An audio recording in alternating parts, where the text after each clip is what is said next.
Dnes je neděle 6.3. a v plánu máme velký víkendový turnaj Magicového formátu Pauper na jádě. Ahoj, já jsem Tomáš, dneska jsem si hlavně přišel zahrát Pauper, protože to je můj nejoblíbenější formát, ale jsem to taky proto, abych vám řekl, proč je Pauper fajn a měli byste ho zkusit. Pauper nabízí podobné zážitky z hraní Magicu jako v ostatních formátech, avšak za zlomek ceny. Jde o nerotující formát s banlistem, jako je třeba Modern nebo Legacy. Legální jsou všechny karty, které vyšly s raritou Common, takže jejich cena je obecně opravdu nízká. Jediné, co formátu chybí, jsou legendárky a Planeswalkři. Pokud tedy vaše nejoblíbenější část Magicu není hraní extrémně silných karet, tak Pauper budete mít rádi. Jako v ostatních formátech, sada Modern Horizons 2 přinesla spoustu karet, které změnily formát. Ban Shatterstormu i Sojourner's Companionu měli oslabit jak Storm, tak i Affinitu.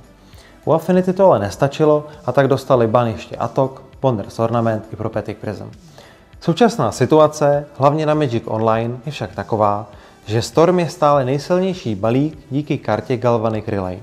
A Affinitě Atok vůbec nechybí a soustředí se teď na synergie kolem karty Disciple of the Vault.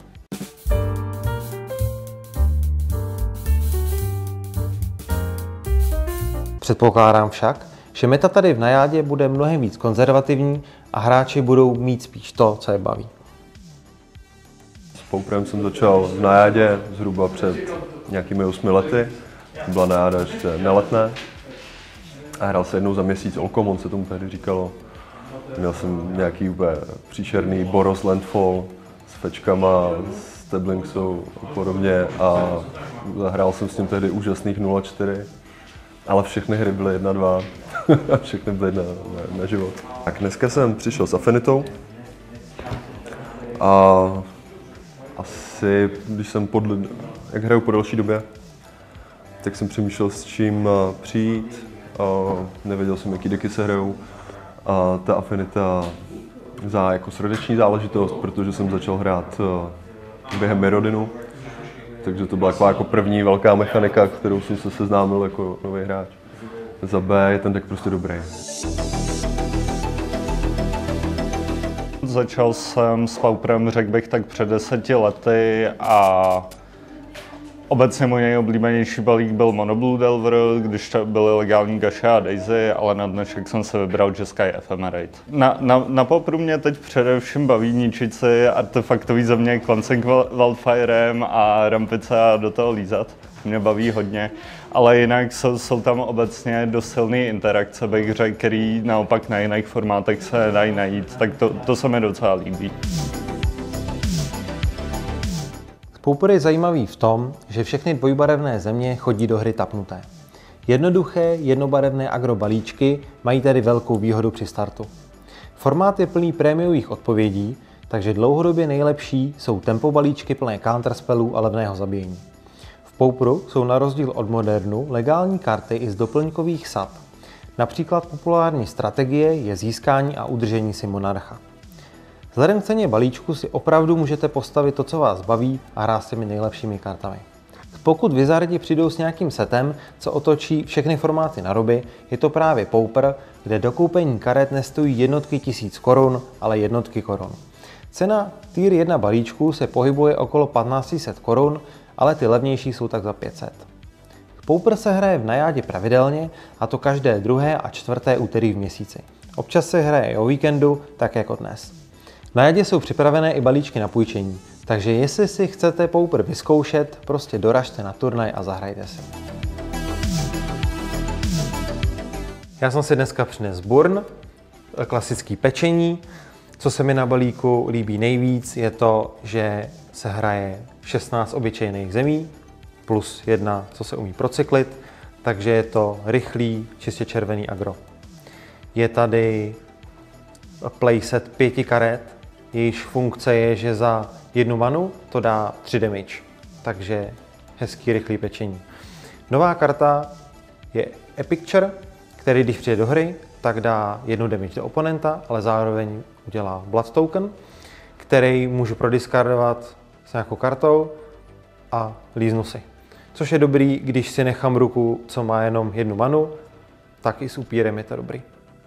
Nejsilnější kartou v balíku je Alchymista, kterýho když oponent nechá na stole, tak udělá strašně moc damage, protože za každý moje kouzlo on se otapne a za tapnutí udělá damage. Pak je tady Fireblast, to je moje úplně nejoblíbenější karta. Hlavně je z Visions a já mám rád starší karty. A když si obětuju 2 hory, tak to můžu zahrát zadarmo a dát to 4 damage kam chci. Takže když mám super ruku a chci vyhrát rychle, tak tohle je úplně super věc, jak dát poslední ránu do soupeře. A co ještě dál tady? Tak Searing Blaze, když je landfall, tak dá 3 damage do bytosti a 3 damage do soupeře. Takže vlastně pro balík, který je aggro, tak tohle je taková karta 2 za 1. A poslední taková utility kartička je Needle Drop. Cíl, co už dostal damage, tak dostane ještě 1 damage a já se prolíznu.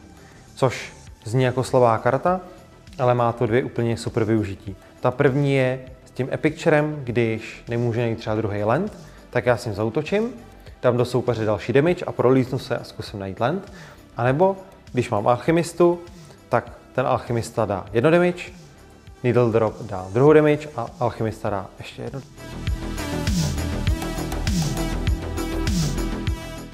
Mám tady Jeskai Ephemerate. Mám ho, protože jsem se ho půjčil, ale přijde mi, že to je jeden z těch nejlepších balíčků, co jsou teď na té metě Pauper. Je to založený kolem karty Ephemerate, překvapivě, která blinkuje bytosti, takže tu mám spoustu bytostí s ETB efektama, kterými lízají karty nebo vracejí karty z hrobu. Zároveň tady mám nějaké rušení, nějaké removaly a v podstatě se chce dostat do late game, kde ta moje value přečí oponentův balík. Mně se hodně líbí ty artefakt landy, které jsou indestructible, takže člověk se může rampit s Cleansing Wildfire a jinak counterspell samozřejmě.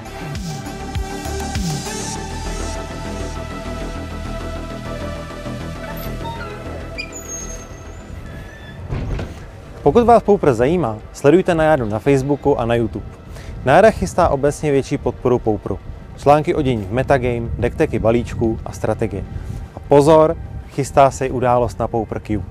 Tak dejte videu like a kanálu odběr, ať vám to neuteče. A pokud se chcete spojit přímo s pražskými hráči Pauperu, můžete nás najít v naší facebookové skupině. Odkaz naleznete v popisku videa. Čau.